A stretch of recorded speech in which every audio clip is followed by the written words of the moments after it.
কোরআনুল কারিমে বর্ণিত ছোট্ট একটি দোয়ার কথা বলে দেব। এই দোয়াটি পাঠ করে আপনি যত কঠিন হৃদয়ের মানুষকেও আপনার প্রতি আপনি আকৃষ্ট করতে পারবেন। আপনি যাকে ভালোবাসেন আপনাকে পাত্তাই দেয় না, আপনাকে সে গ্রহণ করে না, আপনার কথা শুনলেই সে একদম নাক সিটকে ওঠে, হিংসায় ভরে যায়। আপনি চাইলে আপনি যাকে ভালোবাসেন তাকে বশীকরণ করতে পারবেন এবং আপনার দিকে তাকে আকৃষ্ট করতে পারবেন। এবং আপনার যদি হাজবেন্ড হয় আপনার হাজবেন্ডের জন্য আমলটি করতে পারবেন, আপনার মা বাবার জন্য করতে পারবেন, মা বাবা ছেলের সন্তানদের জন্য করতে পারবেন। আপনার সন্তান আপনার কথা শোনে না, আপনার সন্তানের জন্য আমলটি করতে পারবেন। এবং আপনার ভাই বোন হালালভাবে, আবারও বুঝে নেন, হালালভাবে আপনি যাকে চান তাকে ইনশাল্লাহ কোরআনুল কারিমে বর্ণিত ছোট্ট একটি দোয়ার কথা আমি বলে দিব, আমলটি বলে দিব। ইনশাল্লাহ আমলটি করবেন, ইনশাল্লাহ 100% ফল পাবেন। প্রিয়দিনী ভাই ও বোনেরা, তাহলে চলুন এখন আমরা সেই আমলটি শিখে নিব। আগে একটা কথা বলে নেই, কোরআনুল কারিমে বর্ণিত যতগুলো আমল আছে আপনি হালালভাবে যদি আমলগুলো করেন ইনশাআল্লাহ আল্লাহ পাক রব্বুল আলামিন কবুল আর মঞ্জুর করে নেবেন।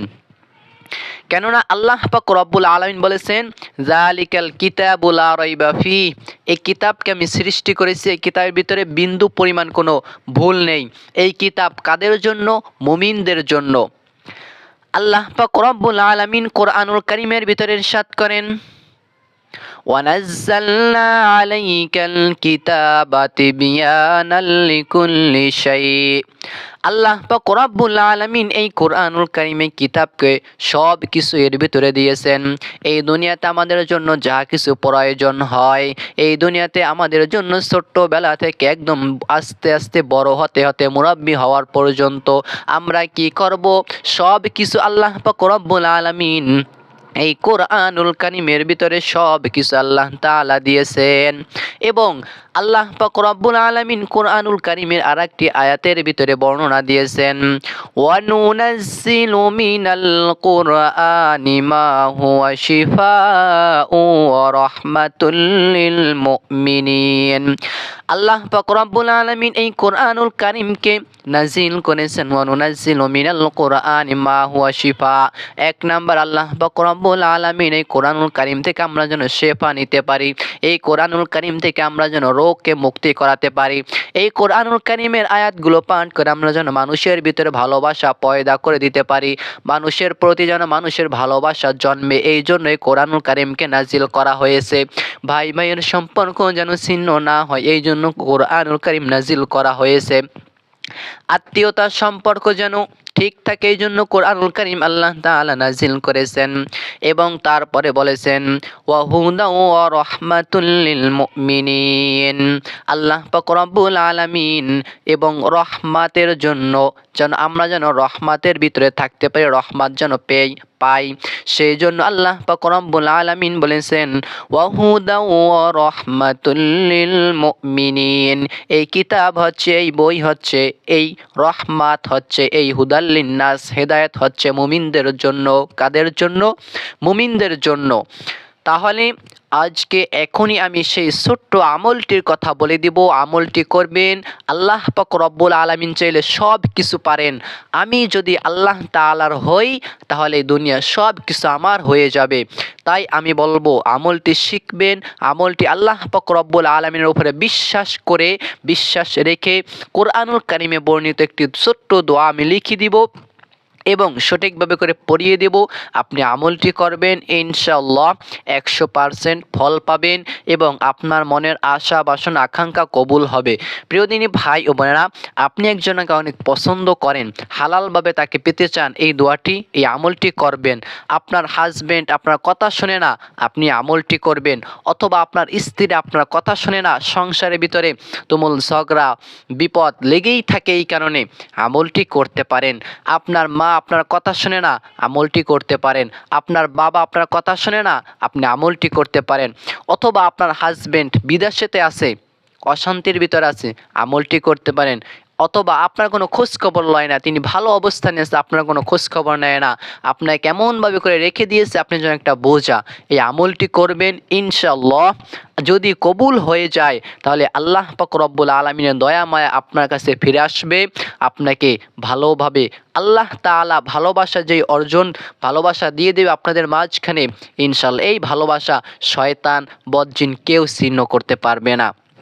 তাহলে চলুন আমরা আমলটি কিভাবে করব শিখে নেই। সর্বপ্রথমে আমলটি করার জন্য সর্বপ্রথমে আপনি ওযু করে নেবেন, শরীরটাকে পাক পবিত্র করে নেবেন। তারপরে আপনি সর্বপ্রথমে ইস্তেগফার পাঠ করবেন। নবীজি সাল্লাল্লাহু আলাইহি ওয়াসাল্লাম বলেছেন, হে সাহাবীরা তোমরা বেশি বেশি করে ইস্তেগফার পাঠ করো। ইস্তেগফার, কোনো বান্দা যদি ইস্তেগফার পাঠ করে আল্লাহ তাআলা তার জীবনের সমস্ত গুনাহকে মাফ করে দেন। সুবহানাল্লাহ। তাহলে এক নম্বরে কি করবেন? ইস্তেগফার পাঠ করবেন। কতবার? 3 বার। কোন ইস্তেগফার?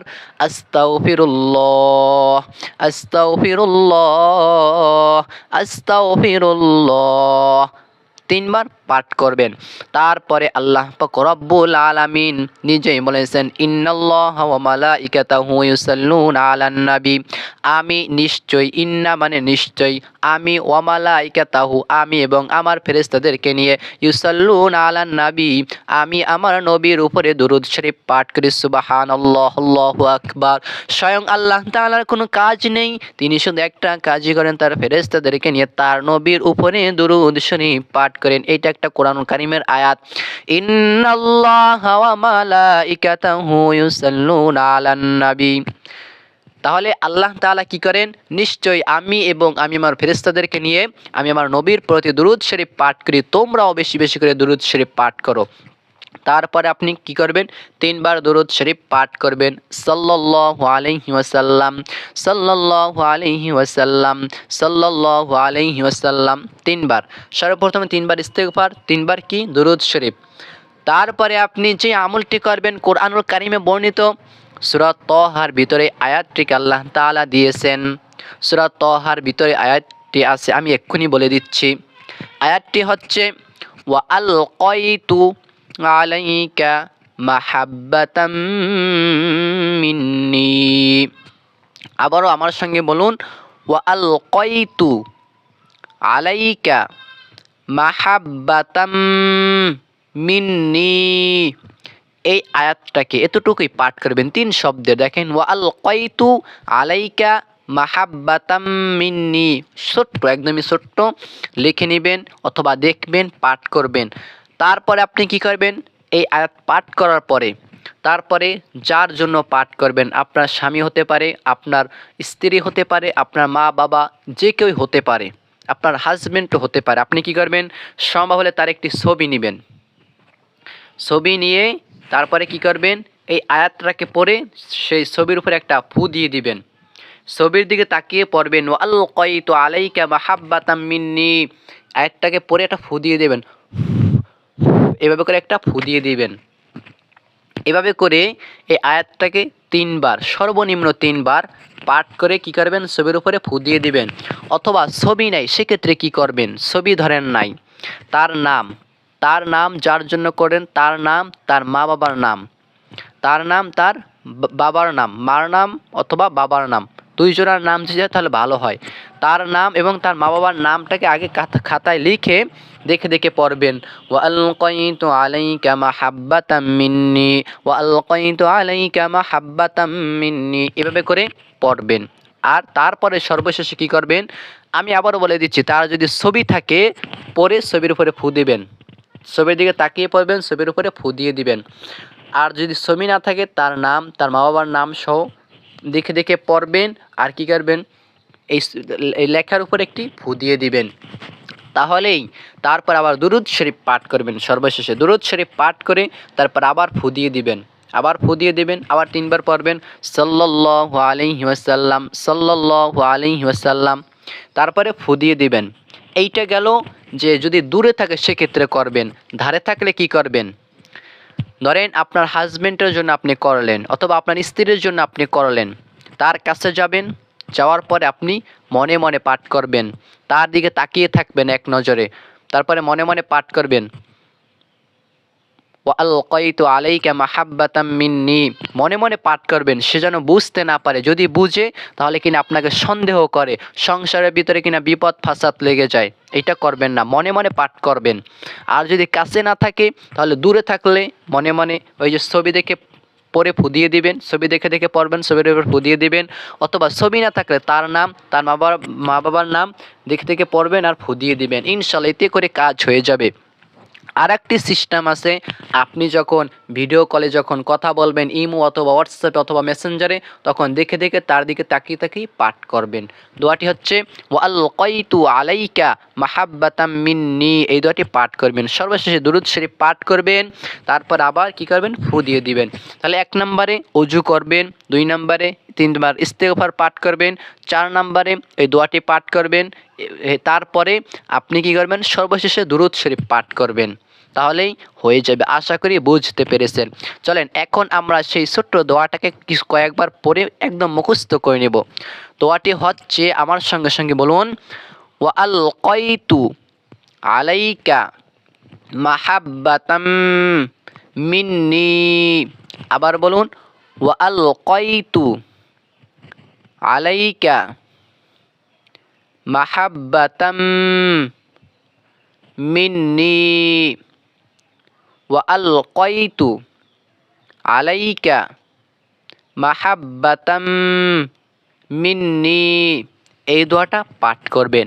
তাহলে প্রিয় দিনী ভাই ও বোনেরা, ভালো থাকুন, সুস্থ থাকুন। আপনাদের সুস্বাস্থ্য কামনা করে আপনাদের জন্য দোয়া করতেছি, আল্লাহ তাআলা সকলের তুমি মনের আশা বাসনা তুমি কবুল করে নাও। আল্লাহ, আমি গুনাহগার, যারা ভালো নেয়াইতে হালালভাবে যারা যার উসিলে আমলটি করবেন পেতে চায়, আল্লাহ তাআলা তুমি কবুল করে নাও। আমিন আমিন। আল্লাহ তাআলা, আমি তো গুনাহগার, তোমার বান্দাদের দোয়া তুমি কবুল করে নাও, আমার দোয়া তুমি কবুল করে নাও। আল্লাহ তাআলা, তুমি সকলের ভালোবাসার মানুষকে যেন কাছে পায় তুমি কবুল করো। আমিন আমিন সুম্মা আমিন। ভালো থাকুন, সুস্থ থাকুন। আমি এই জায়গায় বিদায় নিচ্ছি। আসসালামু আলাইকুম ওয়া রাহমাতুল্লাহ।